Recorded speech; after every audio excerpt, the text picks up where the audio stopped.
in the moment where I don't know if we're totally live yet, but I think generally when I click go live, that's when it starts. We are definitely live. Welcome everyone to yet another session of the Data on Kubernetes community. We've got tons of live streams going on right now, which is good. Most people are taking it easy in August, but we're just going strong and going even stronger day by day. Very, very nice to have all of you with us. Couple of announcements before we start. As usual, I have to say this. I don't know why, but I do. If you haven't subscribed already, we could make it easier for you. You're on YouTube already. Just click that red button, jump in on your fake accounts and click it again so that we get more subscribers. We got 300 new subscribers yesterday. Big shout out to Kunal Kushwaha for making that happen. And anyway, we got tons of things coming out on YouTube, whether it's tutorials, whether it's raps. We're going to have some new stuff coming out soon with our visual learning dictionary to make these concepts a little bit more tangible. Probably going to get some ideas for that today when we're talking about metrics. Always good things to have there. But one of the other things that we want to mention, as we've been putting a lot of stuff about this on Twitter. Also, if you're not following us on Twitter, please do so. Is that we have our CFP open for KubeCon, right? Which I'm going to share right here. And so we will be celebrating our KubeCon co-located event on October 12th. It will be 100% virtual, and it will almost certainly, just like this session as we promoted it, we are tonight in social media, it will be 100% free. All right. So that's another good piece of news. We'll be encouraging folks to donate some money, but like I said, we want to make this as open and accessible as possible. So like I said, CFP has been left in the chat. Really quick thing about that, it's not just any CFP for Kubernetes. We're talking about data on Kubernetes. We're talking about stateful workloads. We're talking about databases. We're talking about operators, things that you frequently see in our community. All right. If you're not sure if your topic's good or not, just reach out. Contact me on Slack. I'll be more than happy to help you get a little bit of clarity. We're also prioritizing end user talks. All right. So we want to try to avoid vendor pitches and really focus on end users to see how these technologies are being applied, right, in real life, right? So like I said, that's also up there. Hopefully Wiard will send in a CFP. Our speaker is an amazing person who is located in the Netherlands. We will all probably learn something today about the Netherlands. It's an amazing country. If you haven't visited yet, you definitely need to do so whenever you can in this very weird 2021 that we're going through. But I'm a big fan of the Netherlands, and I'm going to be so brave because it's very difficult to speak Dutch correctly. Your last name, is that connected to the Rijksmuseum that's also in Amsterdam, or has no connection to that whatsoever? Oh, good question. I don't terribly know. Wrong. It could be. Let's just pretend it is, you know. Okay. Yeah. But anyway, you work at an amazing company called Fullstaq. Your job title is buzzword engineer, so we get to decide what we're going to call you. That's fun too. You also have some eyes next to your name in social media, on LinkedIn, on Twitter, etc. That's cool too.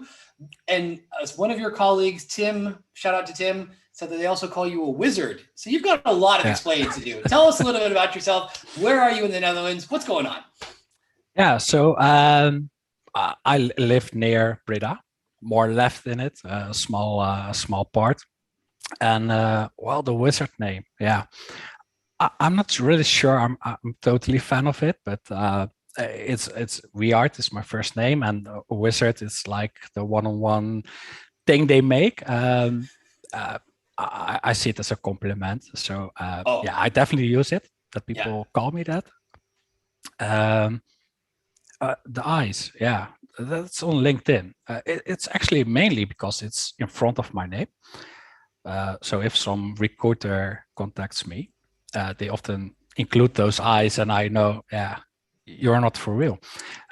So that's my pro tip. Add a smiley, and you know if someone is serious about messaging you. So yeah, that's a small part about me. Oh, very small part, because we got some other things that we want to mention. You've got some really cool stuff behind you. Before we started, I was like, we're definitely going to have to talk about that. We've got a custom-made full metal minion, right? Yeah, that's right. Gotta. If I forget, I will apologize in advance. I got to put that in the wrap for sure. You've got a full metal minion. What's next to the full metal minion? Is that what's next to that?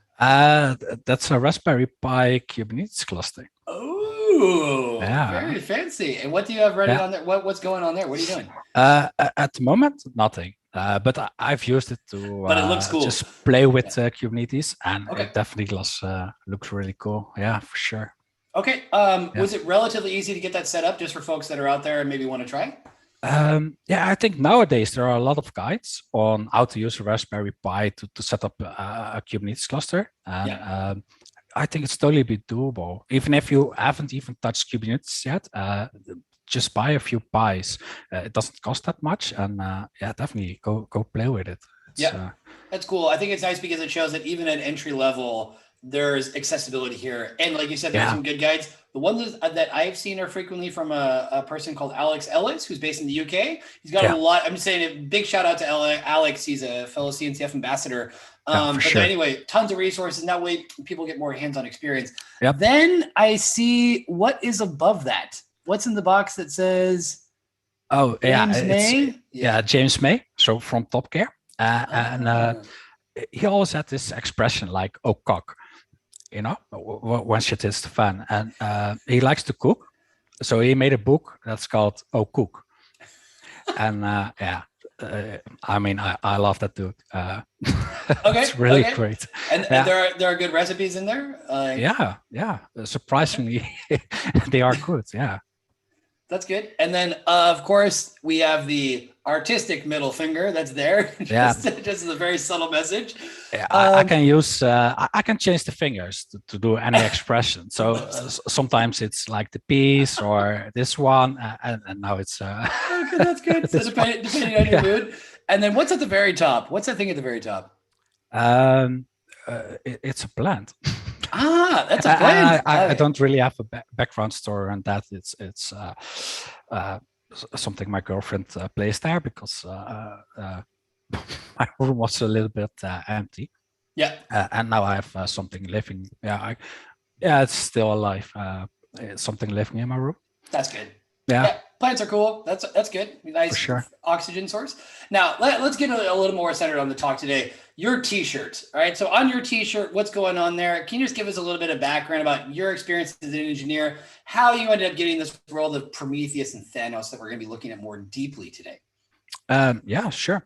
Well, I started off as a programmer, like I guess 10 years ago. And often I noticed that I had to fix a lot of things also on the server side. And I actually love doing that, to play with servers and like really the hardware and stuff. So that was pretty awesome. And over time, I just moved more to the ops side, and that was great. And then this DevOps thingy arrived, and I started doing DevOps, whatever that is. And I mean, that was really great. And eventually I met the people at Fullstaq. I started working there and doing more things in the cloud native parts and really into Kubernetes. But I still had the love for monitoring and things like that. And I always have used Prometheus and also other tools for monitoring. And what basically got me hooked is that it's open source. Which is really great because sometimes you run into issues, and if you have like a vendor, you have to make an issue. Then you have to wait a half a year. And with open source, I can check into the source code, and perhaps I can find my issue, fix it for the project. And I mean, I really love that idea, to have a community with like-minded people. And I mean, that's why I stick with the Prometheus ecosystem, because they're all awesome people, really friendly.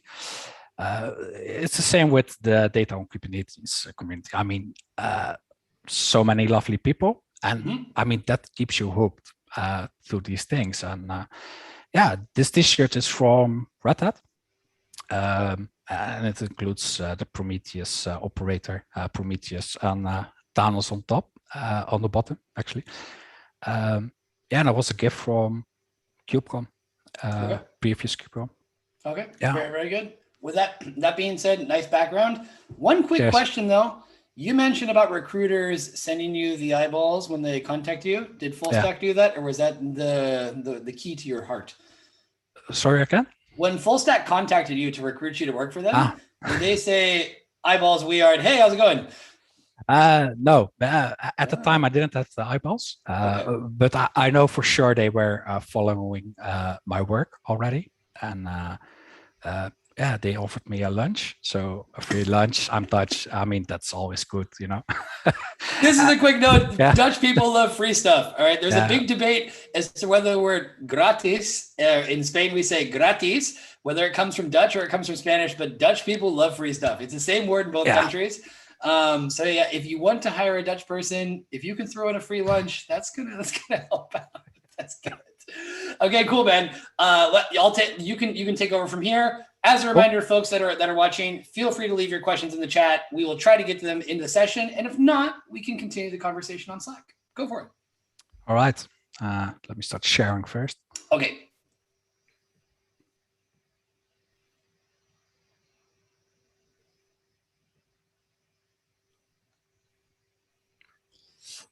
All right.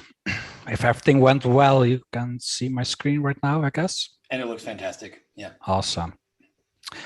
So yeah, the talk, highly available, pluggable, long-term storage, metrics for everyone. Long title, but I think it captures the moment quite well. Yeah, about me. I think we have already discussed this part. Perhaps the little part that was missed is I also do a little bit of hacking. Well, the legit hacking then. I'm on HackerOne. I like to do these things. I think it's viable to be aware of security in a general sense. And being on the attacking side provides value for yourself on the defense side, I always think. So, I mean, I really like doing these things. Also because you can get bounties, money. Yes, I'm Dutch, so we also keep using that. Yeah, I think we covered the most part of my own introduction, so let's just keep going. And I know this talk is going to be about Thanos, but we really should start with Prometheus first, because Prometheus is, like I've told before, the Prometheus ecosystem is such an important part about what we are doing with metrics. And Thanos is basically a part on top of Prometheus, or on the side, depends on how you look at it. And this is really important. So I would like to take a few steps back and go over what are metrics and how does Prometheus work, because this gives an understanding about the problems that Thanos is trying to solve, or is solving actually. Yeah, this is an HTTP page with some text, but actually these are metrics. So we have an instrumented system or application which can expose metrics. I mean, most modern tools nowadays expose these metrics on the metric path. And this is really important because it tells us something about our application, about our system, and we can observe these things. But we want to fetch these metrics, and that's one part where Prometheus steps in. Prometheus will fetch these metrics over a period of time.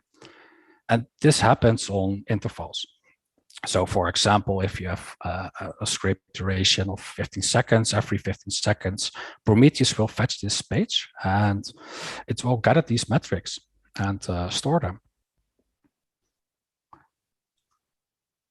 And we want to use these metrics to go to something like this. And I think this dashboard is pretty well known. It's Grafana. These are dashboards with, this is a dashboard with panels, and it's just a visual representation of our metrics over time. But behind all these fancy graphs and colors is just basically a query towards Prometheus to fetch these metrics and to visualize this. And that's quite important, but that's not the only thing that you can do with Prometheus, because we can do alerts. We can create rules based on our metrics and evaluate these over time and give a state to them. In this case, the top one well, the load is above 0.5 and it's in firing state. Basically, this alert is now triggered and is firing. And this is just a part of the fundament of what Prometheus can do. This is the top-down view. And like I said before, like in the central part is the Prometheus server. We do this retrieval. So we pull metrics. Real quick question. Yeah. Real quick question. In terms of metrics, because we got a question in YouTube. Obviously, we're looking at some here. What are general metrics that we need to keep in mind when we're talking about Kubernetes? For entire Kubernetes, yeah, that's a good question. That basically comes down on, I mean, this is a really lame answer that I'm going to give you, but we forgive you. The question you have to ask yourself is, what do you care about? Like, what are your, well, these are also, I guess, buzzwords, but what are your SLAs? Yep. And based on those things, you have to figure out which metrics do you need. And it's not the other way around. And I mean, I can't blame a lot of people because you have this node exporter on Kubernetes with exposed like a gazillion of metrics. And then you have to figure out, okay, what metrics I'm going to use. But sometimes it's nice to have like all your metrics and then figure out what you're going to do with it later. But yeah, basically the short answer is you have to think about what is important to you. Yeah, and that depends on the situation. Very good. But fair enough question. Yeah. Cool. Yeah. So we can pull these metrics, right? This happens via jobs and exporters. We can fetch this, and actually, you can also push metrics to the push gateway and fetch the metrics from there. There are also other solutions, which I'm not really going to cover right now. But how do we discover these targets? And this happens via this service discovery. This example includes the Kubernetes. So via the API server of Kubernetes, we can find services, pods, ingresses, basically anything. And we can discover these targets and start scraping them on an interval.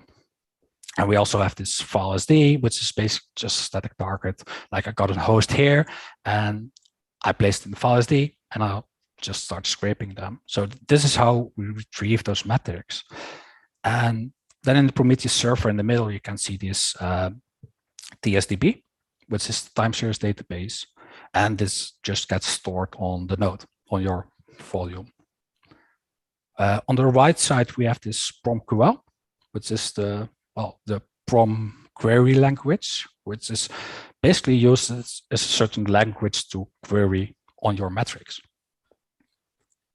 Prometheus has a web interface on itself, but I mean, most commonly people are using Grafana. I mean, Grafana is really awesome in visualizing the data. It's perhaps less awesome to do alerts on, but I mean, those dashboards really look well and lovely colors, and visualization aspect is totally Grafana. So Bart, question for you. Oh, be careful what you. Now you see that this Prometheus server, right? Yes. And we're on the data on Kubernetes part. And I'm going to talk about Thanos, but if you look at this like top-down view, okay, can you notice something that might be a little bit off in a cloud-native context? Oh, something that seems a little bit off in a cloud-native context. Is referring to something perhaps not being totally open source, something maybe focused more proprietary? Is that seems to be a problem, or? Well, the hint is, I guess, is data. Okay, we're getting data and potential vendor lock-in on that data. No, it's more about the TSDB. Yeah, because I know you did mention that. And why that specifically and not something else?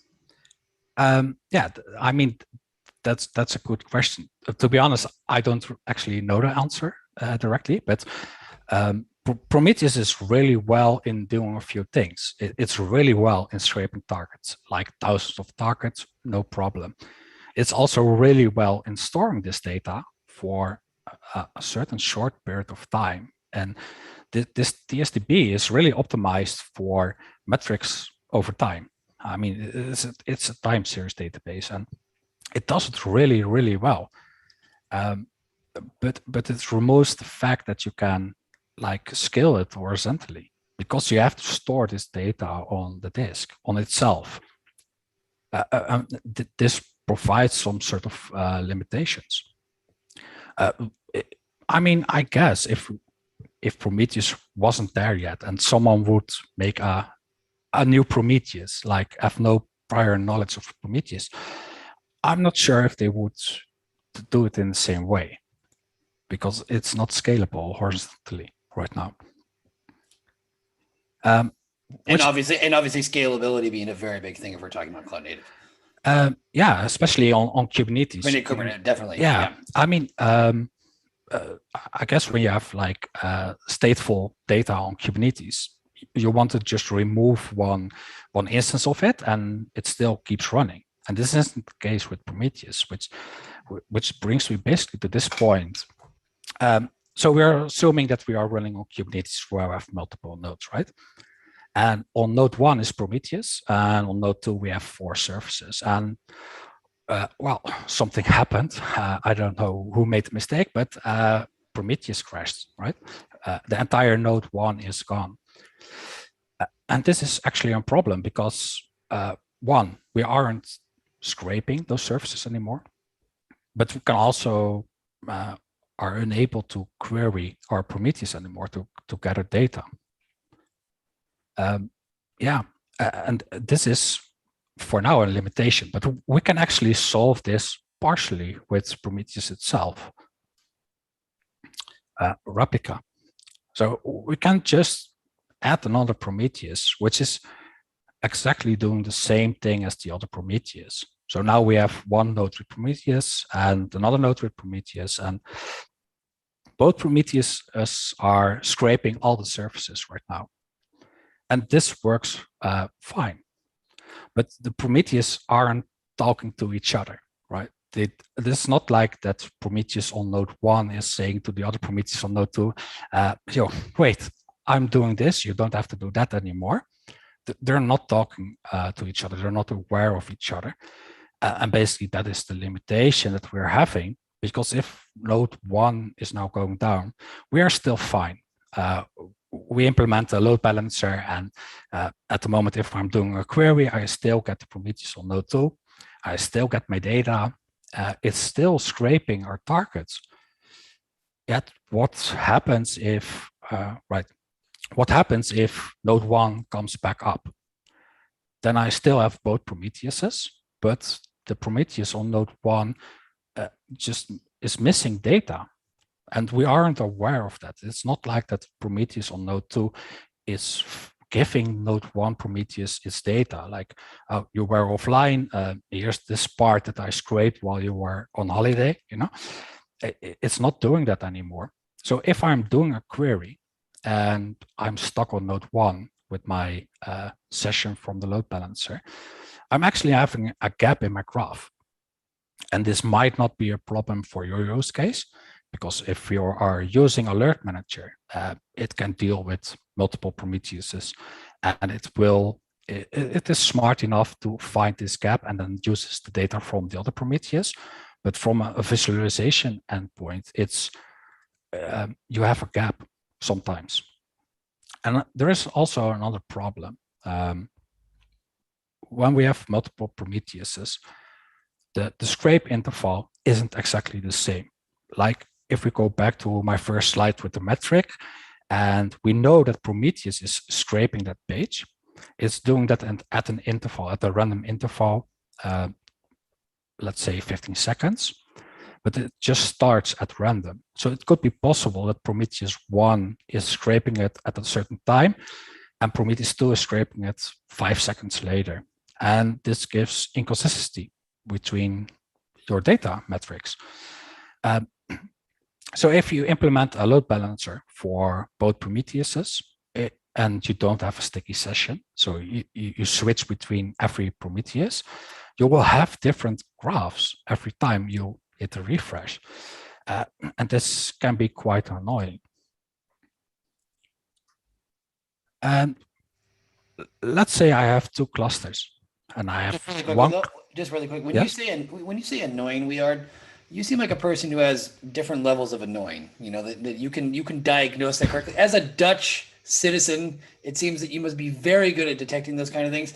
And I say this not half jokingly, but also all these technologies at the end of the day need to relieve some kind of pain point or some kind of frustration. So when we're talking about frustration, what kind of frustration are we talking about? Yeah, I guess I couldn't care less, but it's more from the user perspective. So let's say I'm managing a platform and I have like 400 users that are using dashboards, and suddenly they have a gap in their data. I mean, I will have 100 people at my desk saying this is wrong, and I mean that's like the basic problem. But on the other side, it's like we are so far with technology, and I don't think it's necessary to have this data gap anymore. We can do zero downtime deployments and scale and high availability. So why not with Prometheus? And at that sense, it's, I mean, I'm not mad because I think Prometheus is really awesome. So I can't be mad and that much annoyed. But I can understand that it might be an issue for certain workloads and visualizations parts that you want to have this fixed. Yeah. Very good. Great answer. Thank you. And when we have multiple clusters, I have a Prometheus at cluster 1 and Prometheus at cluster 2. And now I want to do a query over all my clusters. I mean, I still have 2 clusters right now, but let's assume I have 100 clusters and I have 100 of Prometheuses. I can't do a query in Prometheus over multiple Prometheuses.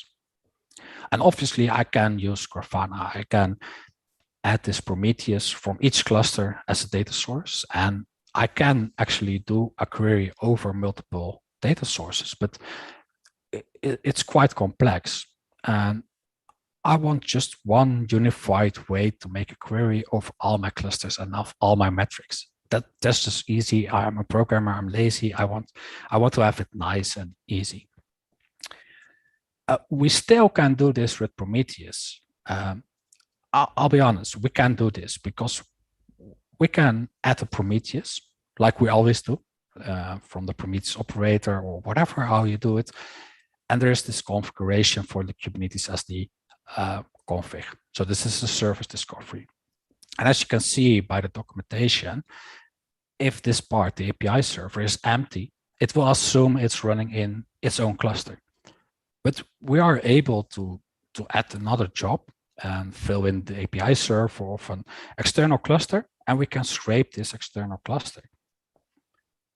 But now we still have the problem. If I have 100 clusters, I can't really do cheaply long-term storage on one Kubernetes Prometheus server. Scalability is still an issue, but the only thing I have resolved is like a uniform way to do my queries for all my Kubernetes clusters. So this is actually a fair option if you don't want to use any other things other than Prometheus and you want to scrape external services, but you want a unified view, you can use this, no problem at all. Another solution is to use federation. And basically, this means to scrape your Prometheus from another Prometheus server. And yeah, this works to some extent because you have to scrape a lot of information. Just a plain Kubernetes cluster with node exporters and, for example, 8 nodes can provide so much metrics that it takes a while to get the scrape. So, I mean, it's an option. I would not recommend using federation to scrape other Prometheus Kubernetes clusters with it. But it is an option, and just to be fair, I want to show this. And well, another solution is to have this metric endpoint and you expose this via an Ingress. So you don't have to do anything fancy, and you have this single endpoint, and you add it as a static target, and you can scrape this. My answer is like, it's not something that you want, but it's possible. If you only need one metric on your Kubernetes server, and you want to define this as a static endpoint, you can do this. But I mean, why don't you want to have all your metrics from your cluster? So I included this as an option, but really, man. And I guess this is the part where Thanos comes in. Let's start with Thanos community. I mean, I really love to show this because Thanos is fully open source. It's also CNCF incubated project. And I basically wanted to point this part out because there are multiple things that are open source, but I think it's also really important who are the people and the companies behind an open source product, because if you have a really commercial product and it's open source, they can just alter the type of product. They can make it closed source out of the blue, like overnight they can make it closed source. But having a solid foundation behind your open source project can protect this project. And the CNCF is such a foundation. And we have transparent governance on this project. Maximum 2 votes from one company. So you don't have an entire red hat telling how to move this project forward. And I think this is really important also for people that are using this and customers. We have solid governance, and I think that's so important in open source. It's not only about open source, it's also about the governance behind it. So yeah, and Thanos is really part of the Prometheus ecosystem, which is also really cool community. So also check that out. This is also something I find really cool. We have 51 known companies to be using Thanos. And yeah, really happy that people are willing to place themselves as adopters for this product, because I mean, there are a lot of people that are using it, and this is something you can do back to the community to give something back, like say, hey, we use it and we love it. And yeah, so thanks to everyone who adds themselves to the adoption page. If you haven't and you're still watching this and you know that you are using Thanos, so please add yourself to the adopting page. All right, the features. So I've discussed this before. It's the global query view. It's really nice to have, and I will go into details about all these features, by the way. But we can do a global query view with Thanos. Unlimited retention. Basically, what we mean with this unlimited retention is that we are using the object store, and this means it's really cheap, really efficient. It's basically possible to have a very long retention, basically unlimited, which still keeps working. It doesn't matter how much data is in there, and it's also much cheaper than a generic volume or anything else. The Prometheus compatible part is that it's basically using the same APIs as Prometheus. So you can add Thanos as a data source in Grafana just the way like you did with Prometheus, which is really great. And the downsampling and compaction, I will get back on that feature later. And well, the entire Thanos project is, well, it consists of multiple components. It's one binary, but you started with a different flag. In this presentation, I will go over the 4 important ones. There are more, which you can extend, like your Thanos and observability cluster. I just didn't think that would be that much relevant for this talk right now. Yeah, it's a Sidecar, query, store, and the compactor. Those 4 I will go over, and that should give you like a decent view about the capabilities of Thanos. The other parts, you could definitely check it out on our website and the readmes and stuff like that. Let's start with the Sidecar. So this Sidecar gets deployed alongside with a Prometheus instance. And this is really neat because if you already have like a Prometheus setup, you can just apply this Sidecar, and you don't have to make a lot of changes to your setup. You just have to add the Sidecar, which is really easy and doable.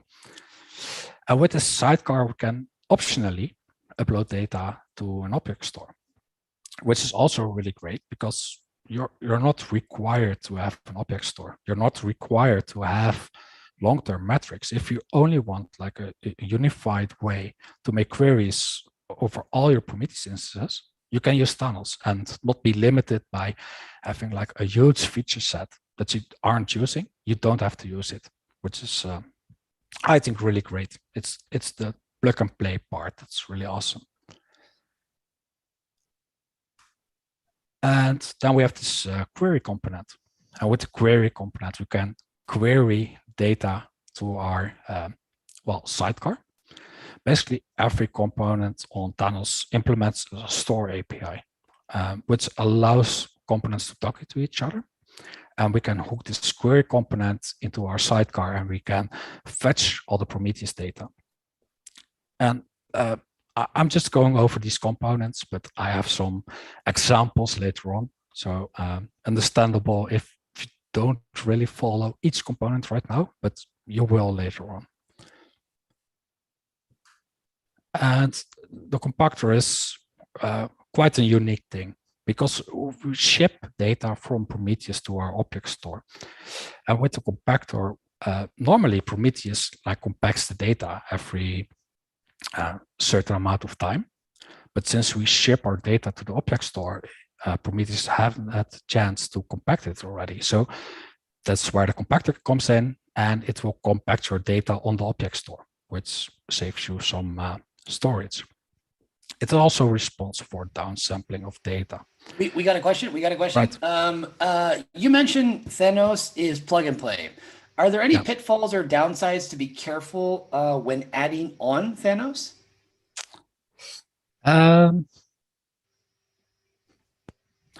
Oh, good question. To be honest, I don't really think so. I think there is like one requirement is that Thanos, if you want to use long-term metrics, so you want to ship your data to the object store, this requires disabling the compaction of Prometheus. So if you want to use the long-term metrics, you have to think about that, but it's not really that big a deal. But just using the query component to have a unified way to query all your Prometheus, that's definitely plug and play without any red flags or anything. Yeah. Very good. Yeah, I've went over the compactor and so this is like a typical highly available setup on which you can start with. At this point, the only thing that we have is like an extra cluster, but you can do this anywhere, to be honest. In this monitoring cluster, we have a Grafana and 2 query components.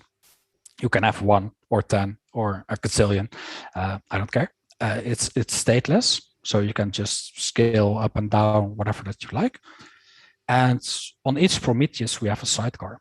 And as you can see on cluster 2, we have multiple replicas of Prometheus. And from this central monitoring cluster, we can query all our clusters. We can query. One thing really quickly, because you mentioned it's stateless. If it were stateful, or are there folks that are doing it statefully? Now, basically, the query component doesn't have any data. The data is on Prometheus itself. And so basically, the only thing that's stateful in this picture here is Prometheus itself. Okay. Yeah. And what you can see here is that on cluster 2, we have 2 replicas of Prometheus. And this allows us for a high available setup. But if you remember, like both Prometheus have the same data, and so we might have the same challenges as we had with Prometheus itself. Like it was one of my first slides about talking about the limitation of Prometheus. So how do we deal with this, having 2 Prometheuses and doing a query on here? And this is really the awesome part, I guess, is that the query component does live deduplication of the data. So you can just query, even if you have like 10 replicas, if you input a label on which it should do a deduplication of the data, you just have like a unified way of showing this data. So if one Prometheus goes down, it's missing data for an hour and it's back online, and you do a query, you won't see this gap because this query component just deduplicates the data. If it's missing from Prometheus 1, it will get it from Prometheus 2, and it just make one unified way to show you the data. Yeah. And basically, this is where you can start with. This works really easy, really well, and you get so much benefits from it by only adding a sidecar. One thing really quickly to follow up on the sidecar, which is the best approach, question from someone in the audience, which is the best approach to run Thanos with Prometheus on high availability? Is it sidecar or as a receiver? Yeah, that's a really good question. To be honest, I'm not really discussing about receiver at this part, but I think I have a graph of this somewhere in the slides, and I will get back to that question on that slide. Fantastic. Yeah. Yeah, so it's data on Kubernetes, so we have to talk about data, right? Object store. So these sidecars can actually upload our data to the object store. This allows us to lower the retention of Prometheus. Like I said before in the previous slide, the only thing that's stateful at this moment is Prometheus. So if we can lower the retention, the amount of data that it has to keep for a certain amount of time, it's well cheaper. It's easier to use. Prometheus starts up much faster because it doesn't have to load every data, and we can just push every 2 hours. The data gets pushed to the object store, and the query component still just queries via the sidecar to our Prometheus to get the data. But at the moment, we still can't query the object store data. And this is where the store component comes in. So for the long-term storage metrics, which are available at the object store, we go through the store component. And the store component is basically an API gateway for the query component. So what happens is that, let's say I want to know the last 5 minutes of my state. It will go through the sidecar. But if I want to know the data from the last 2 months, it will go through the store and fetch the data from the object store. And I mean, this allows us to use the object store as a really cheap way to store massive amounts of metrics for a very long time, very long retention with no penalties. And this is also where the compactor comes in, because the compactor is also hooked into the object store, and it will provide already downsampled data. So let's say I have data from 1 year, and I want to plot this data. I'm not going to plot every 10 seconds in my graph for 1 year time of data. I mean, that's I'm not doing the math, but that's a lot of points. And basically, Thanos actually compacts this data already and downsamples this data to have really fast queries for these long-term graphs. So it's already pre-calculated on how to do this. This actually means that you have more data because we are creating new sets of data, but it means you can really query really fast over long-term metrics, which is really awesome. Yeah, and we can I talked about that plug and play part, right? And I mean, we can go pretty nuts on how to set up your components because now I have 2 clusters. But on cluster 2, I've added a query and I've added a store. And cluster 1 only has a sidecar. But from our monitoring cluster, I can query both clusters. And cluster 2 has long-term storage. Cluster 1 doesn't have long-term storage, but this works. And as you can see, we have a query component talking to another query component, which is talking to a store. I mean, this is one of the things that I really like about the Thanos aspect is that, yeah, you can do whatever fits your own needs, which is, I mean, I really like this. And, oh, like I said, we can continue this. So imagine this is that you have an observability team, but you also have an application team. And that application team wanted their own Grafana. And we can do this. We can have one monitoring cluster with our Grafana, and we can just provide another Grafana with the query components, and they only can see their own cluster. And from our monitoring cluster, we can see every cluster. And this is, yeah, this is really useful. And you can set this just the way you want it. And even if you want to, you can hook cluster 1 to the long-term storage and you add a store to cluster 1, and you can still do this as well. Yeah, basically that's the wrong slide. And we can continue this, like we can set up our monitoring cluster to cluster 1. And from cluster 1, you can also see cluster 2. And basically, we can just keep chaining these things, just depending on our requirements. And especially in enterprise organizations, these kinds of role-based access and tenancy is quite important. And you can deal with this by being able to chain things and reuse certain components.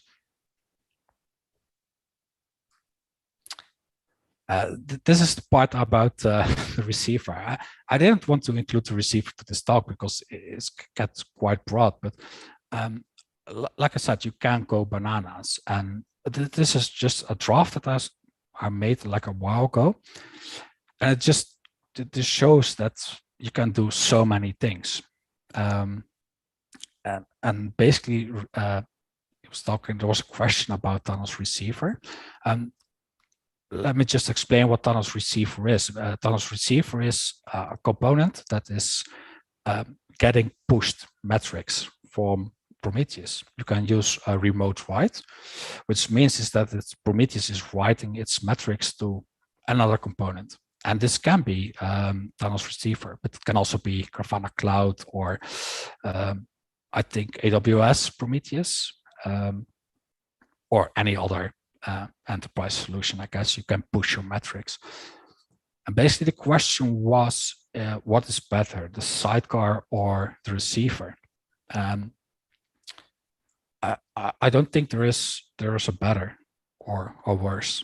There are just trade-offs for each situation. So if you have external clusters that can't be accessed by your central cluster, you only have one solution, is to push the metrics out of your cluster. So that leaves you to one solution, and that's pushing your metrics out and using a receiver. There is like one small downside on using receiver, which is because you are pushing, you have no awareness whether your services are up. So you are missing the up metric. You can't use it anymore because you're pushing that. So Prometheus doesn't generate the up metric anymore. I think also a receiver setup is a bit more technical. So yeah, I guess the learning curve is a bit higher. But there is no best. It really depends on your situation and what you prefer. It depends on the amount of clusters you have. There are a lot of variables that goes into this. There is no definitive answer on this. That was the question, right?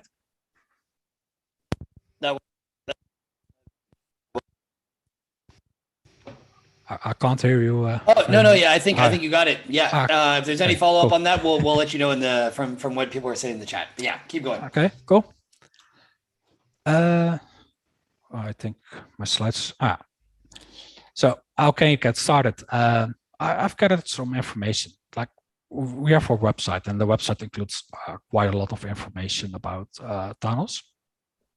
And I also just want to say, like, Thanos isn't the only solution there.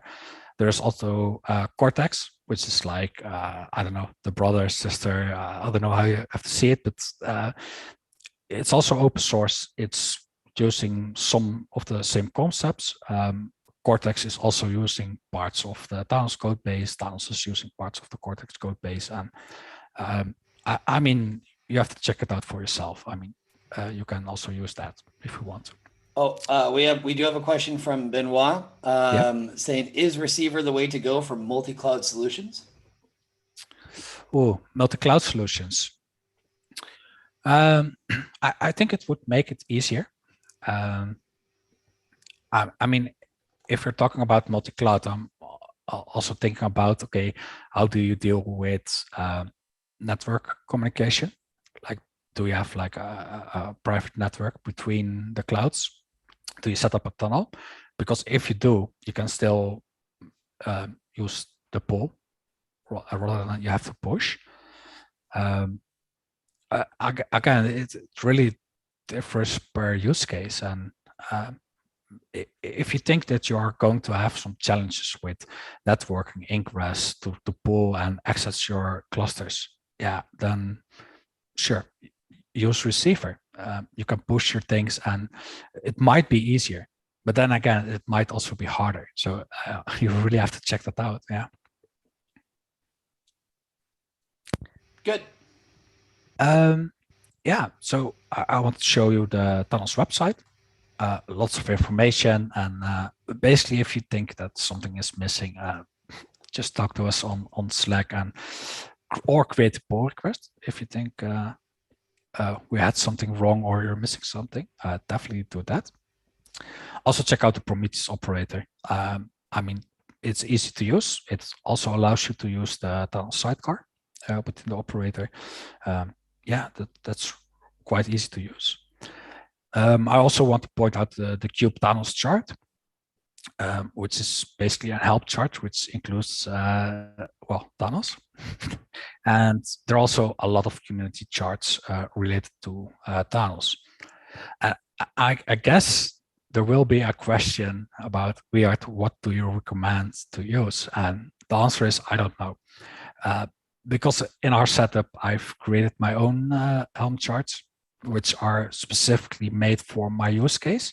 So I can't give you an answer on what to use, but just please check it out and find something that works for you, because that's always the case. It's always use case dependent, and you have to find the resources that work for you. I can't give you an answer on exactly what to use. Another really cool thing, I guess, is Katacoda.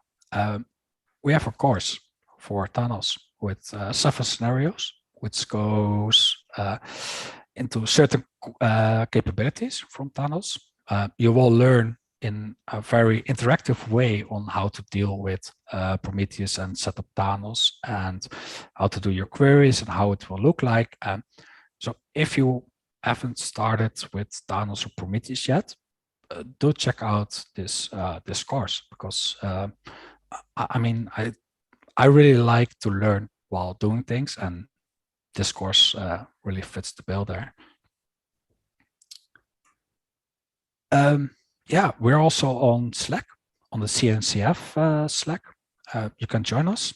We also have like question and discussions on GitHub, on our Thanos, and just general our GitHub is open for issues, pull requests, and well, again, obviously our website itself.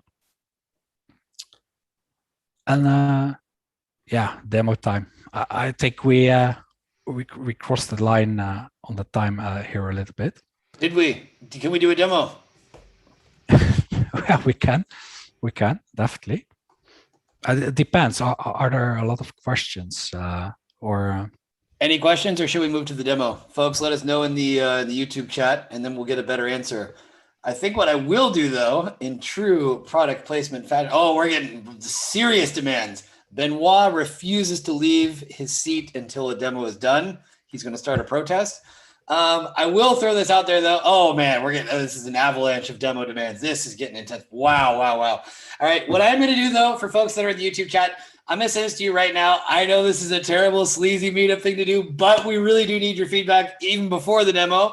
So I'm going to put in our form. It will take literally 1 minute. So while Wiard is getting set up with the demo, you got the Google form right there. Tim knows how well I handle Google Forms, so it's always a bit of a surprise. But please give us your feedback there so we can get a better idea about what kind of sessions you're looking for.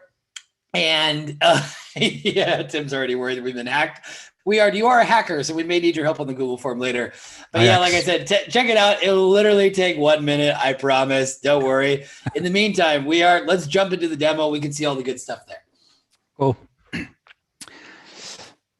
Let's check.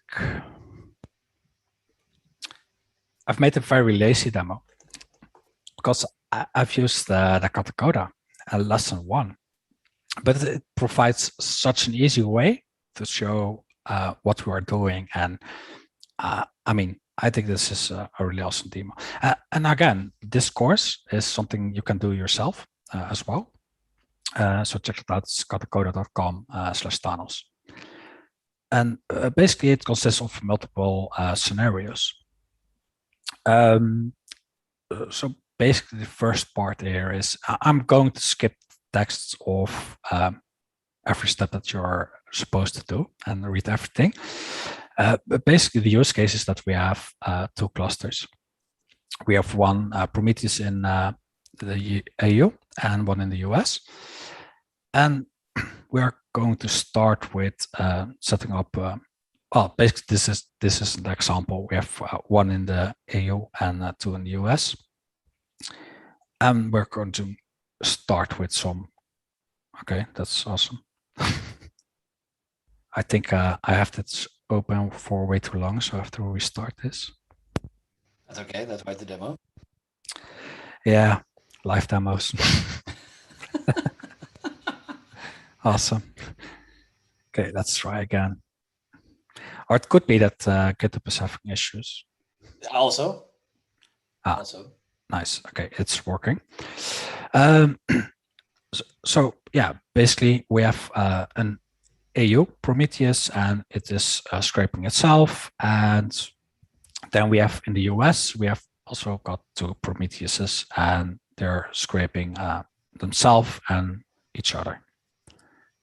And basically, I'm just copying the configuration files to these YAMLs. And definitely, when you're going to do this, please read everything instead of me just randomly clicking things.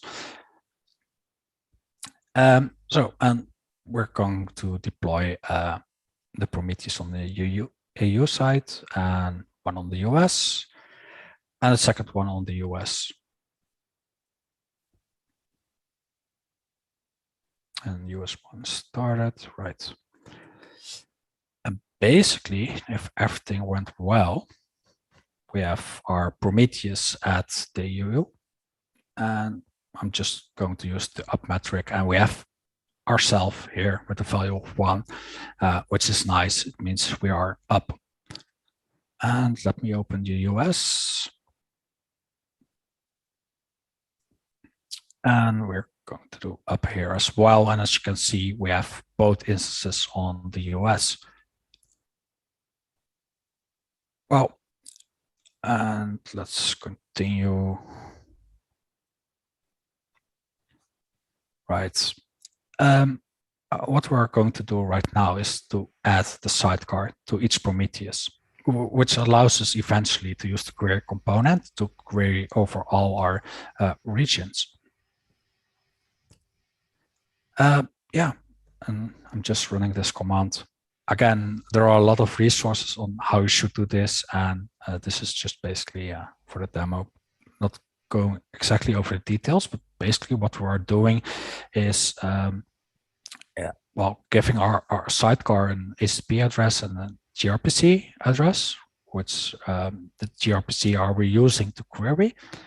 And we're also giving the URL to Prometheus. So it is aware where Prometheus is running. And basically that are the only configuration parts that you have to enter.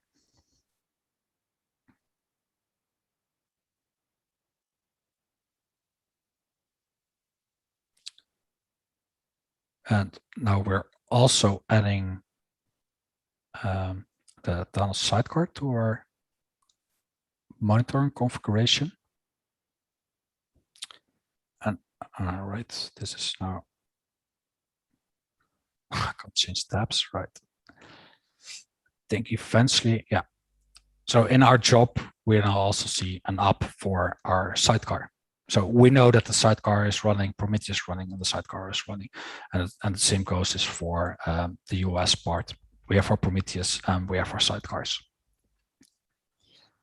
Which is all nice and well, but I still can't query over all my Prometheuses. And well, this is the part where the query component comes into play. And we are adding the query component. And what we are going to add to this query component is the location of our sidecar. So this is the store flag. And basically that's it. Just run it at the store components where your sidecars are living or your stores are living. And that's it for the query component. And now if everything went well, and it went well, we are now in the Thanos query component and we can see our stores. And as you can see, we have 3 sidecars. This is from the cluster EU, and we have 2 of the US, and this is a replica. Well, we can query this right now. And as you can see, I have now the data from my EU cluster and from my US cluster. And I mean, it looks really easy, I guess, but eventually it is actually quite easy to get started with Thanos. And yeah, that was the demo. I think, hold on, we need some audience feedback about the demo. What did everybody think about the demo? All right, let's see. Because there was a lot of curiosity. Now we want to see if you lived up to it. Tim says too easy. Too easy, yeah. I disagree. Why make it hard when it can be easy, right? Agreed. Yeah, Tim. Nothing broke or went wrong. Well, he did have that difficulty in the beginning that he had to reset because it had been, idling for some time or needed to be reloaded. So I would say there was a defect. Yeah, so that was a very transparent demo. Because we've had, but it's true. We've had other folks come on here. Big shout out to Adam Sandor from Styra. He did a demo a couple weeks ago and he had some issues, but then did a follow up on it. It's no big deal. That's why it's a demo. Yeah, for sure. Very, very good stuff. Well, you already mentioned, the links for folks that want to get involved. We've crossed paths with some other people that have been involved in Thanos, specifically Sonia Singla, who I know has been involved there doing cool stuff. So it definitely seems to be a vibrant area with some really cool people. So yeah, if anybody wants to get involved, you can connect with Wiard directly in our Slack, or obviously the CNCF Slack. I'm sure Thanos has all their own kind of stuff. As with everything, before getting involved, obviously you've been here, so that's a good start. Take a look at the documentation. It's always kind of a good thing. For sure. Yeah, that's always a good thing. Any other plugs or shout outs you need to mention regarding Thanos before we move to the final thought? I guess everyone at the Thanos team, because everyone has been so friendly and lovely. Yeah, that's really awesome. And also shout out to Tim from Fullstaq for introducing me to the data on Kubernetes part. Tim is so cool. By the way, if you don't know Tim already, you need to know Tim. He's an amazing person. He's phenomenal. Tim's so cool that, we're big fans of music in the Data on Kubernetes community. Tim's sister is an awesome guitarist and blues singer. So she's going to be connecting with us soon too.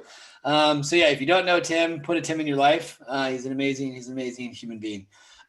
We are almost at the end, but like I said, I got a couple of key questions. Can you stop sharing your screen? Just so if any folks want to, take a screenshot to put on Twitter or things like that, that stuff's always good and welcome.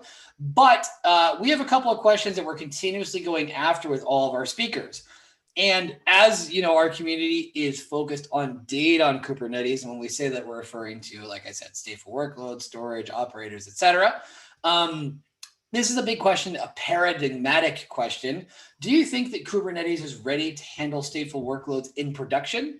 And, can you say yes or no, and why or why not? And what makes it possible or not possible? What do you think? As quickly as you can. Yeah, quickly. Yeah. Yeah, I think Kubernetes can, but I don't think every team can, to be honest. Yeah. Okay. And what's the obstacle then in the sense of the teams? It's actually quite complicated to deal with data, and so your tool has to be really well. But often you have to have a lot of experience and expertise on this. Yep. And I've hosted databases, and I like to think that I'm smart, but man, it's really hard.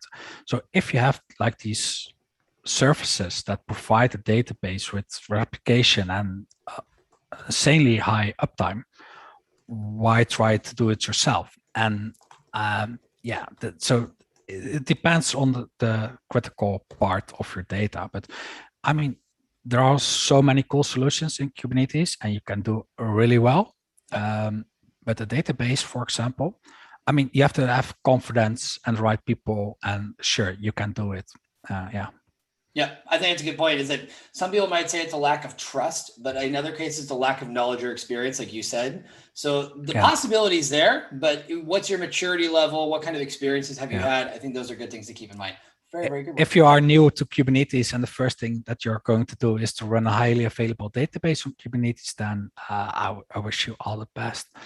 And come hang out in our Slack, because we have amazing practitioners like you that will get you the answers you need. True that. So that's why we exist. That's why we're having these conversations. So that this process, which is still a new thing, we understand that. This is in the initial phases of this still, but we're finding more and more, end users that are coming forward and saying, this is how we did it, or this is how it works. But we understand it's challenging. So that's what we're here to do. Before we finish, as always, because Wiard, I believe you have attended several data on Kubernetes live streams. You know that while we're doing this, we have a wonderful person who's in the background, and his name is Angel, which in Spanish means angel, for all of you who want to learn some Spanish.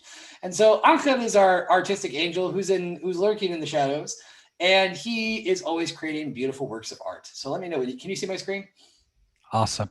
So Angel created this throughout the course of the live stream. It's really, really cool. I like it a lot. We've got lots of nice stuff here. I particularly like that he was able to get in the steampunk metal minion as a nice little shout out to the wonderful artwork that you have behind you.